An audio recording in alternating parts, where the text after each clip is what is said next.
Hola a todos, hoy vamos a hablar acerca de la estimulación en alta complejidad. Mi nombre es Juan Gabriel Martínez, soy médico, ginecólogo y obstetra, especialista en reproducción humana, miembro del grupo INSER de la sede de Cartagena. Entonces, casi siempre cuando hablamos de estimulación en alta complejidad nos referimos a fertilización in vitro y todo lo que está alrededor de la fertilización in vitro, es decir, todas las técnicas que acompañan este tipo de técnica considerada de alta complejidad. Esta diapositiva nos muestra más que todo los registros de la red LARA, que es la red latinoamericana de centros de fertilidad. Y aquí nos muestra Fernando, que es uno de los principales miembros de esta red, cómo es el comportamiento en esta publicación de los diferentes ciclos en Latinoamérica de in vitro en lo que es Latinoamérica como tal. Entonces, vemos que Colombia, que es donde estamos, tiene un comportamiento medio con respecto a los otros sitios en Latinoamérica. Y esto se debe a algunos factores. Lo que lleva en la cabeza en este momento son Argentina y Uruguay. Y quizás porque en este instante estos países tienen los ciclos de fertilización in vitro, digamos, pagados por el Estado o por sus empresas de seguridad social. Nosotros en el momento no tenemos estas formas para la fertilización in vitro y en este momento, por cada millón de habitantes, estamos haciendo aproximadamente 143 ciclos en Colombia, ¿sí? De igual forma, no somos los que menos hacemos, pero estamos en la mitad. La fertilización in vitro es una técnica de reproducción asistida que consiste en la obtención y preparación de los gametos, la fecundación de un óvulo o un ovocito en condiciones de cultivo en in vitro, es decir, en una incubadora, y después de la formación de embriones en el día tercero o el día quinto, la posterior transferencia de los embriones en la cavidad uterina. Esto es un resumen muy corto de lo que es una fertilización in vitro. Obviamente, el in vitro tiene muchas connotaciones diferentes, digamos, muchos puntos específicos, dependiendo cada paciente, en el cual, pues, digamos que hará un éxito para la paciente o no.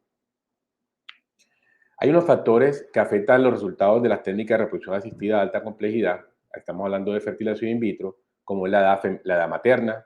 Es muy importante trabajar en lo posible con mujeres, ojalá de menos de 38 años.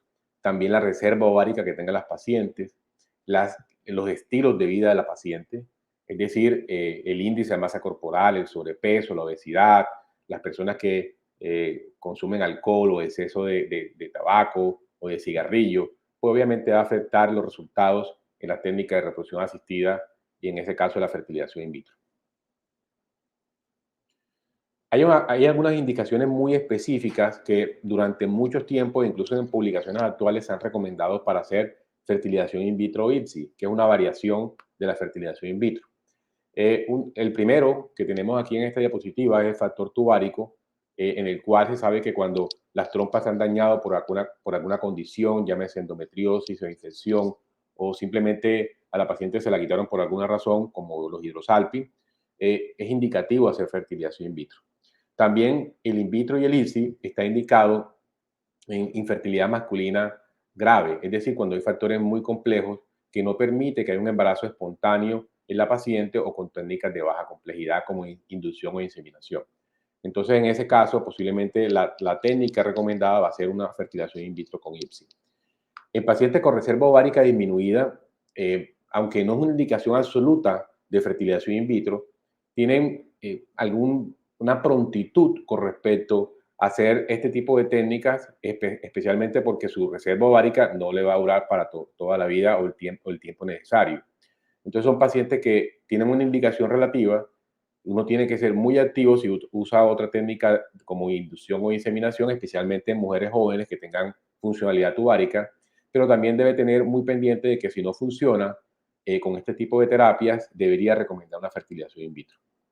Hay otras causas de infertilidad o con falla de tratamientos menos invasivos como inducción e inseminación, que digamos que hay una recomendación de que deberíamos empezar fertilización in vitro, como la endometriosis, especialmente la endometriosis 3-4, considerada endometriosis severa, especialmente la infertilidad inexplicada cuando ya hemos pasado por inducciones e inseminaciones en mujeres por debajo de 38 años sin ninguna sin ningún resultado, estamos hablando de un embarazo, también es recomendado la fertilización in vitro. Y en pacientes que tienen insuficiencia ovárica, aunque no es un in vitro lo que usualmente hacemos algo que se llama donación de óvulos, que es una variante de lo que es la fertilización in vitro, y obviamente con eso, pues una paciente que no tenga óvulos puede quedar embarazada.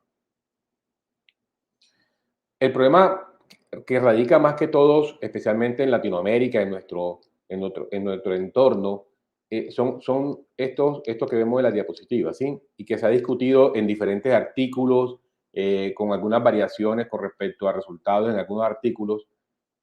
Y uno de ellos, aunque no está tan publicado, pero sí sabemos, es el alto costo para nuestra población, de los tratamientos de alta complejidad como fertilización in vitro. De igual forma, si lo comparamos con otros países, por ejemplo, ya desarrollados como Estados Unidos, en Latinoamérica los costos son más manejables, pero de igual forma a nuestra población le es complejo a veces costear este tipo de tratamientos. También los riesgos que pueden estar asociados a este tipo de procedimientos, un procedimiento que muchas veces necesitamos sedación, y si bien un procedimiento muy seguro, no deja de hacer una intervención a la paciente que tiene, aunque tiene riesgos bajos, tiene algún riesgo para la mujer. Con respecto a complicaciones fetales, esto es controversial. Hay artículos que, digamos, los más antiguos, que mostraron que podría haber algún tipo de alteraciones fetales con estas técnicas, pero ya se sabe que es más asociado más que todo a edad femenina, ¿sí? La técnica como tal no aumenta, por ejemplo, malformaciones o trisomías, pero sí lo aumenta la edad femenina, y eso quiere decir que una mujer que se embarace de forma espontánea también tiene el mismo riesgo que una paciente que haga una fertilización in vitro, ¿sí? Está una de las complicaciones que suena, pues, también una felicidad para las pacientes, pero es una complicación de cierta manera, son los embarazos gemelares o las gestaciones múltiples. Nosotros muchas veces colocamos más de un embrión para tratar de mejorar la posibilidad de embarazo con este tipo de técnicas, pero eso conlleva a que algunas pacientes puedan hacer embarazos gemelares, y con ellos, pues, todo lo que está alrededor del embarazo gemelar, como riesgo de parto pretérmino, riesgo de preeclampsia, riesgo de ruptura prematura de membrana antes del tiempo, obviamente un embarazo más duro para la paciente de llevar, pero es una complicación que muchas veces llevamos de buena forma, sabiendo que lo que quiere la paciente es el embarazo. De igual, la tendencia actual en este punto en específico es tratar de hacer transferencia de un solo embrión para tratar de disminuir la gestación múltiple, que es lo recomendado actualmente. La fertilización in vitro, digamos que hay unas causas muy específicas en pacientes que, digamos, tienen su fertilidad, que no se puede tratar con otro tipo de tratamiento como de baja complejidad o de forma natural, cuando hay, lo que hablábamos ahorita, cuando hay trompas bloqueadas o ausencia absoluta de las trompas, en factores masculinos severos, o cuando uno ha intentado tratamientos de baja complejidad por un tiempo prudente, como inducción de la ovulación y posteriormente inseminación. Casi siempre uno recomienda hacer 3, máximo 6 ciclos de inducción de la ovulación si la paciente tiene una buena edad reproductiva, y si no se embaraza y tiene trompas permeables, pasar a inseminaciones, y si después de inseminaciones, de 3, 4 inseminaciones, no hay un embarazo, lo recomendado es hacer fertilización in vitro. También, de igual forma, hay que tener en cuenta que las pacientes, cuando ya tienen un tiempo prudente, que ha pasado un año sin lograr un embarazo, que han hecho un año con tratamientos convencionales de baja complejidad y no ha logrado, pues tiene que uno que validar, obviamente mirando la edad reproductiva de la paciente, si es necesario fertilización in vitro. El in vitro tiene unas connotaciones añadidas que le han traído algunas variaciones con respecto a cuándo hacer in vitro. Una de esas es la selección del sexo, que nosotros lo hacemos más que todo para diagnosticar o hacer estudios genéticos para poder saber si el bebé viene con problemas o no. Pero digamos que con este tipo de estudios se puede saber el sexo fetal, aunque no es lo que más nos gusta mirar solamente el sexo, o selección de sexo, a no ser que sea asociado a alguna enfermedad cromosómica. De igual forma, este tipo de técnica y todo lo que está alrededor, como el diagnóstico genético preimplantacional, nos ayuda a saber si un embrión viene sano o no, y obviamente en pacientes con edad reproductiva avanzada, ayudarle a que su gestación sea una gestación sana y obviamente con un feliz término. Hay otro tipo de técnicas más nuevas, como la prevención de trastornos mitocondriales, y que ya son técnicas más experimentales, como transferencia del uso materno y transferencia de pronúcleo, que lo que quiere decir más que todo con esto es, son estudios experimentales tratando de hacer rejuvenecimiento de óvulos, especialmente de pacientes mayores, pero que a la fecha actual todavía nos falta experiencia y se considera que es experimental para la práctica clínica del día a día. Otros factores asociados para fertilización in vitro, digamos que, o que son muy importantes con respecto al resultado del in vitro, son la edad materna de la paciente. Si la paciente es joven, seguramente le va a ir mucho mejor. También la reserva ovárica. Si tiene una buena reserva ovárica, seguramente el resultado de la fertilización in vitro va a ser mucho mejor. Y también la calidad del embrión. Si tenemos embriones de la paciente con una buena calidad, seguramente la posibilidad de implantación por cada embrión transferido va a ser mucho mejor. Todas estas pacientes tienen un riesgo de aborto espontáneo, obviamente asociadas a la edad. Algunas pacientes que hacen fertilización in vitro no se hacen estudios genéticos y ya se sabe que en mujeres por encima de 38 años hay un riesgo incrementado de posibilidad de aborto asociado por la edad y muchas veces por trisomías, que es lo que causa o es la causa más frecuente de aborto en mujeres mayores. Hay factores también que uno tiene que tener muy en cuenta para fertilización in vitro, como es tener una reserva ovárica adecuada. Por eso nosotros en los tratamientos de fertilidad siempre estamos muy pendientes en todas las pacientes hacer un recuento de folículos antrales antes de empezar una fertilización in vitro o hacer una hormona antimuleriana, porque estos dos parámetros son los que más nos ayudan a saber cómo es su reserva ovárica y tener una predicción de cuántos óvulos posiblemente podamos tener en una técnica de esta de alta complejidad. Obviamente, si una paciente tiene una reserva ovárica disminuida por una hormona antimileriana bajita o un recuento de folículos antrales con poquitos huevos, pues seguramente el éxito del in vitro va a ser menor y va a ser más complejo tener un nacido vivo. Esta técnica consiste básicamente en estos puntos específicos, una estimulación ovárica, que es lo que vamos a hablar ahorita en un momento, y hay diferentes esquemas para esto. Por un tiempo, casi siempre se empieza con la menstruación. Después de eso, pasado unos 9 a 12 días, se hace una punción folicular, se hace una extracción de los óvulos y esos óvulos pasan al laboratorio de in vitro, donde se hace la fecundación. Es decir, lo que pasa en la trompa de forma natural lo hacemos nosotros en el laboratorio, lo hace la embrióloga, y lo que se hace después de eso es hacer un cultivo de los embriones y esperar a ver si podemos tener transferencia embrionaria. Casi siempre se dejan los embriones hasta el día tercero o el día quinto y si todo está bien en la paciente, en su útero y a nivel hormonal, hacemos o colocamos los embriones dentro de su útero y a las 2 semanas sabemos si hay un embarazo o no. Esta es una guía de la R, una guía relativamente reciente que nos muestra los diferentes tipos de estimulación ovárica, digamos que se usan más a la fecha actual. Obviamente hay muchos esquemas de estimulación ovárica. Durante el tiempo se han venido cambiando y desarrollando unos más que otros, o se ha aumentado más el uso de algunos esquemas que otros. Y esta revisión nos ayuda a ponernos al día cuál es la que más se usa. Casi todas las moléculas que nosotros usamos se basan en la GnRH, ¿sí? La GnRH, que esta es la estructura que tenemos acá, los medicamentos que nosotros usamos de base importante, como los agonistas y antagonistas, se basan en su estructura.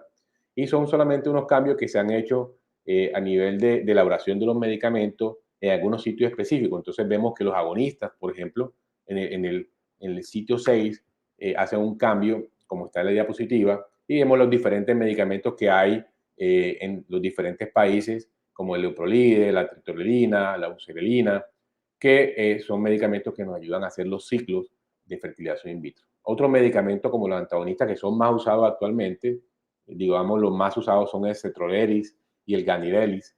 Y si vemos este tipo de medicamentos, tiene cambios en otros sitios específicos, no solamente en el 6, vemos que en el sitio 1, 2 y 3 también tiene cambio de alguna molécula de la GRH basal y eso permite tener un medicamento con una acción diferente.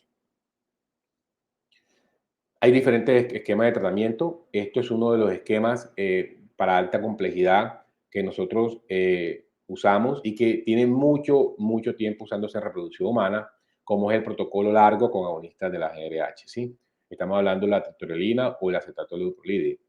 Casi siempre hay diferentes formas o diferentes maneras. Uno empieza con el agonista de la GRH en el ciclo anterior, en el día 21, 22 del ciclo. De ese tipo de esquemas, uno puede usar un agonista de la GRH tipo depot, como Bonapentil Depot de 3,75, o también hay esquemas con uso diario, empezando con una dosis de 1 miligramo, de 0,1 miligramos, y cuando la paciente tiene la menstruación, que casi siempre menstruan a la semana o los 10 días del inicio de este medicamento, en el día primero, segundo o tercero, nosotros iniciamos la gonadotropina. ¿De qué depende la dosis de gonadotropina? Depende de la paciente. Si una paciente es muy joven, seguramente vamos a usar gonadotropinas con una dosis muy baja. Pero si la paciente ya tiene una edad reproductiva avanzada o una reserva ovárica disminuida, seguramente vamos a usar FSH y LH o HMG en altas dosis, tratando de que el ovario responda lo mejor posible. Casi siempre los esquemas empiezan con agonistas, si son agonistas diarios, el día del estímulo o el día que empezamos la FSH, bajamos un poco la dosis a la mitad del agonista de la GRH y empezamos la gonadotropina el día segundo hasta más o menos unos 9 a 12 días de uso de medicamentos. Cuando ya tenemos óvulos en los dos ovarios que midan, que haya dos folículos por lo menos, con un diámetro de 18 milímetros, se considera que ya debe haber suficientes óvulos maduros y lo que hacemos es usar HCG, simulando el pico de la LH, que en este caso no se da por el uso del agonista, y con eso sabemos que aproximadamente a las 34 o 36, 37 horas vamos a tener una ovulación. Y la idea es que la paciente asista a la unidad de fertilidad y nosotros podamos hacer la extracción de los óvulos por medio de una ecografía transvaginal y una aguja muy delgada. Bajo guía ecográfica sacamos los ovulitos y esos óvulos pasan al laboratorio in vitro, se toman los óvulos maduros, se hace un cultivo de embriones, ¿sí? O se hace se toma los ovulitos maduros, se inyecta el espermatozoide o se deja alrededor, como es el in vitro convencional, y al día siguiente sabemos si hay embriones fertilizados en su primer día. Estos embriones los llevamos hasta el día tercero o quinto, que es lo convencional, y si todo ha estado bien en la paciente y las hormonas están normales, el día de la extracción de los óvulos o el día siguiente, o incluso 2 días después de la captación, podemos empezar el soporte lúteo, es decir, el uso de progesterona vaginal, intramuscular, oral. Hay diferentes esquemas como soporte lúteo, que es importante e indispensable para ayudar a que el útero tenga una suficiente receptividad y pueda recibir los embriones, tal como está en el esquema que les estoy mostrando.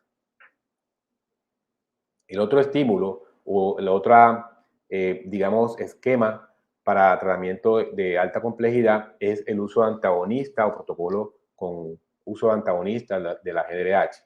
Hay varias formas. Uno usualmente puede empezar con la menstruación el primero, segundo, tercer día, pero también en algunas pacientes, especialmente las pacientes que no viven en el país, uno puede empezar anticonceptivos orales unas 2 semanas antes de que llegue al país, o la que no viva en la ciudad donde estemos, donde esté la unidad de fertilidad, o por alguna razón en el trabajo le quede complejo empezar con la menstruación, uno puede empezar pastillas anticonceptivas, suspenderlo por unos 4 o 5 días y después de eso empezar la gonadotropina. Si la paciente le es fácil o vive en la misma ciudad o le es fácil llegar con la menstruación, uno empieza el primero, segundo, tercer día de la menstruación y ese día, dependiendo de la edad de la paciente, como hablamos en la diapositiva anterior, uno empieza la FSH recombinante, la LH o HMG, dependiendo obviamente la edad, dependiendo la dosis que uno usa. Hay varios esquemas de uso antagonista. Hay esquemas que son flexibles, es decir, cuando el folículo está entre 13 y 14 milímetros, uno puede empezar antagonista. O hay un esquema fijo, como está en la diapositiva, que es empezar el antagonista de la GRH, es decir, cetrotide, el día sexto de forma fija hasta el final del estímulo. Cuando ya tengamos óvulos o por lo menos 2 folículos entre 17 y 19 o 18 milímetros, entonces utilizamos la HCG y a las 36 horas 35 o 36 horas hacemos la extracción y posteriormente el soporte lúteo, tal igual y muy similar a lo que mostramos en la diapositiva anterior.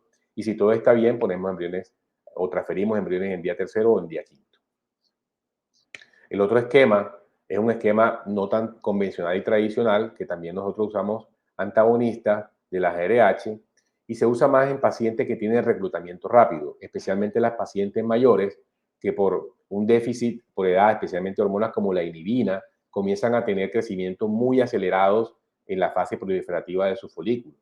Entonces, una de las formas de manejarlo es usar estrógenos en la fase lútea anterior, es decir, empezando el día 21 o 22, sea estrógenos transdérmicos orales o incluso hay esquemas también con antagonistas para tratar de que ese crecimiento no sea tan acelerado por el déficit de inhibina y que cuando empecemos la gonadotropina, los folículos estén mucho más simétricos, estén mucho más parejos para que la respuesta sea lo más ideal de la paciente. En ese momento, cuando ya la paciente tiene la menstruación, empezamos las FSH recombinante, LH o HMG, y el día sexto, o cuando los folículos estén entre 13 y 14 milímetros, empezamos el antagonista de las RH hasta el final del estímulo. Cuando tenemos ya folículos entre 16, 17, 18 hasta 19 milímetros, por lo menos dos folículos, usamos la HCG, simulando el pico de LH, y a las 36 horas hacemos la captación. Después de eso seguimos el soporte de lúteo, igual como en los casos anteriores o en las diapositivas anteriores. Otro esquema que todavía se sigue usando, que también tiene mucho tiempo, es el esquema de microflare, en el cual nosotros usamos agonistas de la GRH, pero no desde el ciclo anterior, no desde la fase lútea anterior, el día 21, sino empezando con la menstruación de la paciente. Los agonistas de la GRH tienen digamos, un mecanismo un poco diferente al antagonista, y el efecto inicial, que se llama efecto flare-up, es que cuando uno empieza el medicamento en las primeras 48, 72 horas, hace un aumento súbito en la producción endógena de FSH y LH, y eso en algunas pacientes, especialmente las que tienen baja respuesta, le ayuda a que en conjunto con la FSH que nosotros estamos suministrando, o LH o HMG, hay un mejor crecimiento de óvulos, ¿sí? Este tipo de esquema bloquea menos a las pacientes, hace que la respuesta, especialmente baja respondedora, sea mucho mejor a nivel de cantidad, y nos ayuda a hacer ese efecto FLAR inicial. Es decir, el agonista de la GRH, sea un depot o sea de uso diario de 0.1 o 0.05 miligramos de leuprolide o de capentil o de cualquier agonista, que hay varios en el mercado, pues se empieza también con la menstruación en conjunto con la FSH y LH. Cuando ya tenemos de 9 a 12 días y el crecimiento adecuado de folículos, es decir, cuando esté entre 18, dos folículos de cualquiera de los dos ovarios, hacemos el uso de HCG simulando el pico de LH, y a las 36 horas también sacamos los óvulos, y después de eso, si todo está bien, hacemos soporte lúteo y transferencia de embriones. Este es un cuadro mostrando los diferentes esquemas que acabo de mencionar y las ventajas y desventajas que tiene cada uno de los diferentes esquemas. Entonces vemos que, por ejemplo, el uso de agonista o protocolo largo, que empieza desde la fase lútea anterior, se ha usado mucho en pacientes con endometriosis. Se sabe que este tipo de medicamentos ayuda con esta condición, es decir, condiciones como endometriosis, adenomiosis, ayuda muchísimo. O en pacientes que no le ha ido bien con los esquemas con antagonistas por asimetría, por ejemplo, por asimetría muy marcada. También podemos usar agonistas de las GRH desde la fase lútea anterior. Podemos usar diferentes, en este caso solamente usamos trigger. El trigger que podemos usar es solamente HCG, no podemos usar otros triggers diferentes, y eso nos da algunas desventajas, porque este tipo de esquemas, especialmente en pacientes que son normorrespondedoras y altas respondedoras, tienen unos riesgos incrementados para síndrome de hiperestimulación ovárica. Entonces hay que ser muy cuidadoso en este tipo de pacientes, especialmente porque cuando hacemos la maduración final solamente podemos usar HCG. El otro esquema es el del esquema de antagonista, que lo usamos más en pacientes con normorrespuesta o hiperrespondedoras, en pacientes con ovario poliquístico, en las donantes de óvulos, en las pacientes que solamente desean preservar fertilidad o congelar óvulos porque no tienen pareja. Es el esquema quizás que más utilizamos en este momento, y tiene la ventaja que son menos dosis de medicamentos. Usualmente recuerden que empezamos el día sexto cuando los folículos estén entre 13 y 14, o también cuando tengamos niveles de estrógeno por encima de 200 o 300. En ese momento empezamos el medicamento, y eso hace que sean menos inyecciones. Si usamos, por ejemplo, comparado con el esquema de agonistas, que son algunos con inyecciones todos los días, además de la gonadotropina, pero tiene ventaja con respecto al trigger, porque además de que podemos usar HCG, también podemos usar esquemas combinados con agonistas diarios de GnRH, y eso hace que si usamos agonistas combinados o solamente agonistas para trigger o maduración final de los óvulos, eso nos ayuda a que disminuya de forma considerable el riesgo de síndrome de hiperestimulación ovárica. Como les decía, eso hace que tenga menos visitas, menos uso de inyecciones, y es un poco más amigable con respecto a la paciente por el tema de las inyecciones. El otro esquema, que son en pacientes con pobre respuesta, es usar el priming o usar los estrógenos desde la fase anterior, especialmente cuando hay mucha sincronía, como le mostrábamos ahorita en las diapositivas anteriores, ¿sí? Y el esquema con microflare, con agonista de RH, también usado en pobre respondedora. Tiene la ventaja, pues, que no es tanta inyección como el esquema largo. Empezamos, digamos, con la menstruación en la agonista. Solamente se puede usar casi siempre HCG, si es, por ejemplo, en Miclofre, pero en pacientes con poder respuesta es muy infrecuente que tengamos un síndrome de hiperestimulación ovárica. Entonces tenemos que tener en cuenta que la fertilización in vitro, el ovocito se confirma o el embrión fertilizado al día siguiente, usualmente a las 16, 18 horas, nuestra embrióloga mira en el laboratorio si ve los dos pronúcleos del embrión y eso hace que confirme que el embrión está en su estadio inicial, ¿sí? Después de eso, el embrión se deja en crecimiento hasta el día tercero. En ese momento vemos nuevamente y uno espera que haya de 6 a 8 células, más o menos a las 72 horas, ¿sí? Que se llama etapa de decisión. Y lo ideal y lo recomendado actualmente es tratar de llevar embriones hasta día 5, que es lo máximo que pueden crecer, día 5, día 6, en las incubadoras los embriones, porque ya a partir del día 6 en adelante, o el día 7, comienza la implantación y en ese momento el embrión empieza un proceso que se llama eclosión, que es cuando el embrión comienza a salirse de ese cascarón y se intenta implantar dentro del útero. Y en ese momento lo ideal es que esté ya en el útero de la mamá, porque se vuelve más delicado y mucho más tedioso el manejo del embrión para poder dejarlo en el útero y podemos dañarlo en el laboratorio. La transferencia de embriones, como actualmente todavía en muchos centros se sigue haciendo en el estadio 3, es decir, a las 72 horas, pero la tendencia, a pesar de que el porcentaje es menor, actualmente todavía sigue siendo 36% de transferencia en blastocitos, la tendencia mundial y también incluso en Latinoamérica es tratar de que la transferencia sea en día 5 y también nos permite este estadiaje tener algunas ventajas como estudio genético preimplantación. Digamos que en ese periodo se hace de manera mucho más fácil y mucho más segura para el embrión y también con la tendencia de hacer transferencias de un único embrión en día 5 nos reduce la posibilidad de embarazos múltiples que todos sabemos los riesgos que puede conllevar. La transferencia de embriones, que es un proceso muy cuidadoso, debe hacerse en la medida de lo posible, digamos, con una buena edad materna, debe haber buena disponibilidad de embriones, sea congelados o en fresco para la paciente. Cuando nosotros hacemos transferencia de embriones es un proceso muy delicado, se hace muy parecido a la citología, con la vejiga llena, pero hay que ser muy, muy cuidadoso. Casi siempre usamos catéteres muy blanditos. También eso nos ayuda, incluso cuando usamos catéteres blandos, a predecir la posibilidad del éxito del embarazo. A veces nos toca catéter un poco más duro, especialmente las transferencias difíciles. Y actualmente se recomienda la transferencia de embriones que sea bajo guía ecográfica. Eso nos ayuda muchísimo a ver dónde dejamos el embrión y a predecir un poco el éxito de la transferencia embrionaria. La guía ecográfica nos ayuda a dejar los embriones aproximadamente a 1 o 2 centímetros, que la tendencia es dejarlo a 1.5 o 2 centímetros del fondo uterino, porque eso ha encontrado que en algunos estudios mejora la tasa y la posibilidad de embarazo de las pacientes. El soporte lúteo, que es importante, lo vemos en los esquemas que acabo de mostrarles de diferentes formas de estímulo para alta complejidad. Es la fase subsiguiente después de la extracción de los óvulos, pero si todo está bien, es una fase importante porque nos permite que el endometrio tenga la receptividad para poder recibir esos embriones y a su vez optimiza y nos da un concepto que se llama ventana de implantación, que es cuando el embrión tiene su mejor oportunidad para implantarse en el útero. Así que es muy importante en fertilización in vitro y en alta complejidad hacer soporte lúteo, usualmente con alta dosis de progesterona, porque nosotros cuando hacemos extracción de óvulos casi siempre barremos células de la granulosa y hacemos que haya un déficit lúteo y necesitamos tener alta dosis de progesterona para suplir ese déficit lúteo que hacemos con la técnica de extracción de óvulos, ¿sí? y además por algunos medicamentos que también hace este efecto de déficit lúteo.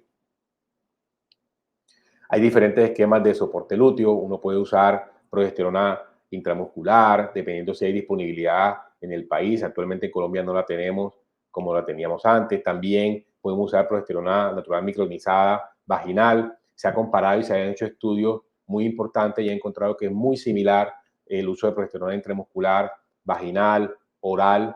Obviamente no todas las progesteronas pueden usarse oral, pero se ha encontrado que la tasa de embarazo y la tasa de nacido vivo es muy similar con cualquiera de este tipo de medicamentos. También hay algunos esquemas que usan HCG como soporte o como reemplazo de progesterona, ¿sí? Pero tiene algunos riesgos, especialmente en pacientes normo o hiperrespondedoras, que puede aumentar el riesgo de síndrome de hiperestimulación ovárica. De igual forma, casi siempre los esquemas tradicionales, o por lo menos los que usamos acá en Latinoamérica y en Colombia, es casi siempre progesterona vaginal. El uso de estrógenos, que no es absolutamente necesario después de la extracción de los óvulos, lo hacemos en algunas pacientes porque algunas veces nos mejora la tasa de embarazo, especialmente cuando usamos agonistas de la GRH como trigger, y ayuda también a prevenir de cierta manera los sangrados en esa fase de espera de la paciente a ver si está embarazada o no, que son muy incómodos y muy estresantes para la paciente. Y bueno, eso es lo que le traía hoy. Muchas gracias por la atención y espero que esta información les sirva de mucha ayuda y nos dé o les dé un acercamiento a ustedes de lo que nosotros hacemos. Muchas gracias.